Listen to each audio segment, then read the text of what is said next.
Here's a quick introduction to our method for memorizing James. Don't get weirded out. We're using some methods that some people would consider odd, but believe me, this is how people have been memorizing scripture for thousands of years, and it's known to be the most effective method.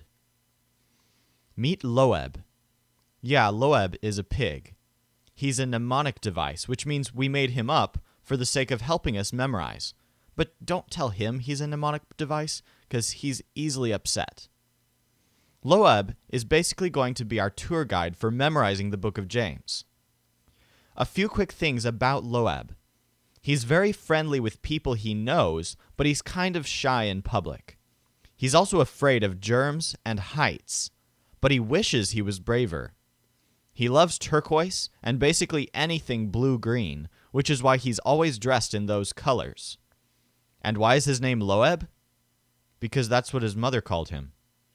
Try to remember some of this stuff about his personality. It's important. You'll see why soon. Here's Loeb's house. Yes, it's kind of laid out like a dollhouse, and that's so I can show you the whole thing at once. What does this have to do with the book of James? The point here is to become familiar with this house, and particularly with a specific route or path through the house. When we get into the memorization, we'll be mentally placing verses along different locations in the house so that we can remember them all in order. In other words, it's a memory palace. So as I give you a tour of the house in a second, pay very careful attention and try to remember the route that Loeb takes through the house. Now, I'm not going to use any pictures of a Loeb when I tell this story today. I want you to use your imagination and picture what I'm talking about. We will use actual pictures of Loeb doing things in the house later, and I'll want those images to be as memorable as possible, so I'm avoiding putting pictures of Loeb in the house for now. The point right now, again, is to think about these rooms. And the story I tell here is just to make it interesting. What's really important is what is where. So look carefully at each room and try to remember the order. Every day the sun rises and meets Loeb, who's standing on his bedroom porch, greeting it as it comes up. Then Loeb goes into his room, and using the light that now shines through the door, he makes his bed. The next thing he does is to take a shower in the adjacent bathroom, as any respectable and germophobic pig does in the morning. After the shower, he's nice and clean and ready for the day. Well, not quite. Part of his morning ritual is to try to conquer his fear of heights. Remember that his two fears are germs and heights. Well, after getting rid of the germs in the shower, he then wants to work on his fear of heights. So right after stepping out of the bathroom, he climbs up his shaky, bright magenta ladder right outside his bathroom that leads to the attic. The attic itself is painted a beautiful teal, his favorite color.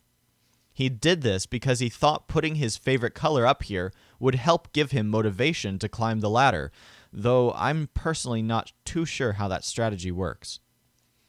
Next door to the hot attic, with its old broken-down clock and rocking horse, is a bright, happy toy room. No, Loeb isn't really a kid, but he lives in a house with his little sister, Libby, who likes to play with toys. In fact, one of his first chores in the morning is to wake up his little sister. So now that he's worked on his fear of heights, it's time to get Libby up. He carefully heads down the slippery, polished wooden spiral staircase back down to the second floor. The spiral staircase leads to the library. This is a gray, dusty library that doesn't get much use, but there is one book here that his sister Libby likes to read when she wakes up.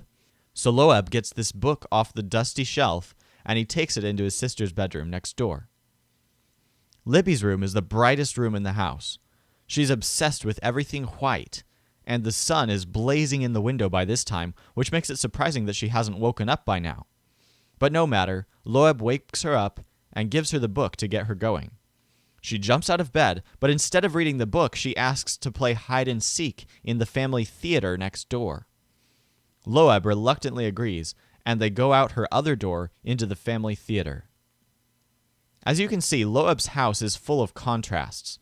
Straight from the bright, sunny white bedroom into the family theater, the scene becomes suddenly very dark.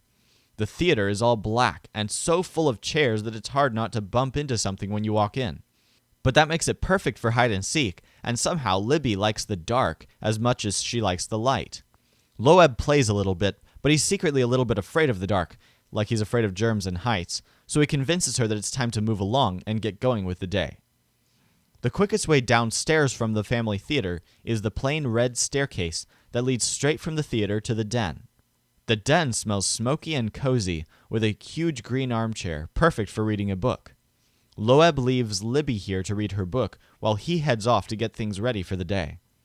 Of course, Loeb is a busy pig with lots of things on his mind. His first stop after the den is his little blue home office, where he picks up a few files that he'll need later in the day.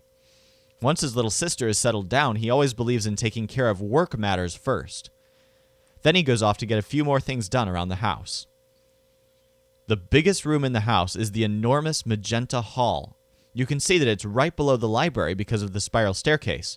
This is also the main entertainment center of the house, other than the dark home theater, because this is where the grand piano is. But Loeb has things to do. First, he gets his nice coat from the coat closet. This coat closet is all blue-green, partly because that's the color of all of Loeb's coats, and partly because the closet is so dark that if it wasn't painted his favorite color, Loeb might be too scared to open the door. Somehow, like in the attic, he finds his favorite color soothing. In his coat pocket, he finds some bird feed, which he bought yesterday but forgot to put away. It reminds him to feed the bird, which has an enormous yellow cage just to the left of the coat closet. Now that the bird is fed, it's time to get the pig's breakfast ready. If birds eat bird feed, what do pigs eat? I'm not sure, but whatever it is, it's kept in barrels in the basement. The basement is brown and dirty, as you might expect a pig's basement to be. Of course, that doesn't make an oddly germophobic pig like Loeb happy. He gets some pig food from the barrels, but then he gets out of this dirty place as quickly as possible. It's probably his least favorite room of the house. He emerges in the kitchen where everything is clean and a shiny silver color, and after he cooks breakfast, he serves it in the dining room. Libby comes running. She loves breakfast, and she loves the dining room, which, like her room, is bright white. After breakfast, Loeb decides to go outside for some fresh air. The best way out to the garden is first through the conservatory. Although this is a sort of sunroom and it's full of plants and everything and smells fresh, the predominant color in the room is black, the color of the walls and all the pots. This room is the last stop in the house before Loeb goes outside for the day. So here's a quick review of our route through the house. Pay close attention and see if you can remember. Porch, bedroom, bathroom, ladder, attic, which is number 5, toy room, spiral staircase, library, girls' room, family theater, that's a total of 10 locations upstairs, staircase, den, office, hall, closet, that's another 5, and then birdcage, basement, kitchen, dining room, conservatory, that's 20. Notice that location number 10 and location number 20 are both predominantly black, while locations 5 and 15 are blue-green, Loeb's favorite color. This is going to be important later because you can remember that a verse that ends with 0, 10 or 20, is going to be in a black room, while a verse that ends with the digit 5 is going to be in a blue-green room. Now make sure to study this image a little bit further by going down the page and take the quiz on Quizlet to make sure that you know everything you're going to need to know to memorize verses using these mnemonics.